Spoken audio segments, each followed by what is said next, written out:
Élodie Richard, bonjour. Bonjour. Vous êtes responsable de la communication à l'EDNH, l'École de diététique et de nutrition humaine. Alors vous connaissez bien les formations dans le domaine de la diététique et de la nutrition. Alors pourquoi, selon vous, faut-il faire une troisième année après un BTS diététique ? Alors juste avant de répondre à cette question, je vais faire un rapide topo sur les différents métiers. Si vous voulez être diététicien, c'est le BTS diététique, le Bac+2. Le diplôme de base. Voilà, c'est ça. Si vous voulez être nutritionniste, c'est le bachelor Bac+3. Et si vous voulez être ingénieur, là dans ces cas-là, c'est le master Bac+5. Alors pourquoi faut-il faire un bachelor ? Alors le bachelor, c'est beaucoup plus spécialisé, ce sont des études spécialisées. Par exemple, le cours d'hydro propose le BTS diététique, c'est une école généraliste. Le DNH, l'école de diététique et de nutrition humaine, propose le bachelor et le master, qui est une école spécialisée. Donc pourquoi faire une troisième année ? La troisième année d'abord, c'est quoi ? La troisième année, c'est devenir professionnel. Et comment on le devient ? En alliant la théorie à la pratique.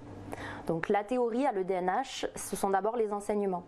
Donc parmi les enseignements que l'on voit en troisième année, il y a la psychologie par exemple, qu'on ne voit que peu en BTS. Il y a également les troubles du comportement alimentaire, les TCA. Également l'anglais renforcé, l'anglais scientifique renforcé. Et par exemple les casse-têtes culinaires. Donc ça peut être intéressant, c'est un peu comme se retrouver dans Top Chef. On a par exemple 3 € qui nous sont donnés, on doit cuisiner avec des thèmes et faire un repas complet qu'avec 3 €. Ou bien on peut aussi cuisiner à l'aveugle.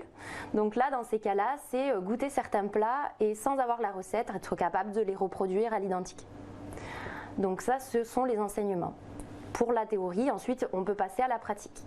La pratique, qu'est-ce que c'est ? Ce sont les stages. Tout d'abord, il y a un stage de 6 mois.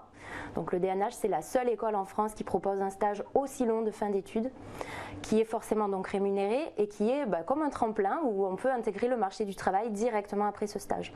Donc ça, c'est important. Ensuite, en plus des stages, il y a également l'accès à la clinique de la nutrition.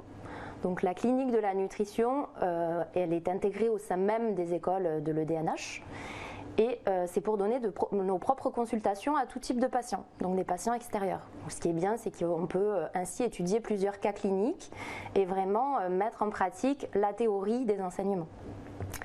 Et ensuite, en plus des cliniques de la nutrition, il y a le fameux salon de la nutrition qui est organisé par nos étudiants de l'EDNH. Et c'est par exemple, ce salon consiste à recevoir des professionnels autour de conférences sur l'alimentation, des professionnels du médical, du paramédical, et vraiment tout organisé de A à Z. Donc ça, c'est vraiment professionnalisant pour nos étudiants. Donc finalement, cette troisième année de bachelor se décompose en 6 mois d'enseignement et 6 mois de stage à l'extérieur. Qui trouve ce stage ? Alors dans un premier temps, c'est aux étudiants à trouver le stage, parce qu'on veut les responsabiliser. Leur donner un stage tout pré-mâché, il n'y aurait pas forcément d'intérêt. On veut que justement ils soient confrontés au marché du travail.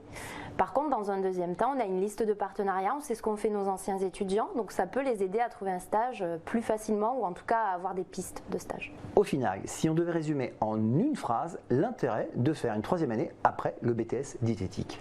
L'importance de cette troisième année, c'est que justement, on a les connaissances du BTS diététique, du diététicien d'État, et on y ajoute les connaissances, les compétences et les spécificités du nutritionniste. Donc c'est beaucoup plus complet. Élodie Richard, merci. Merci à vous.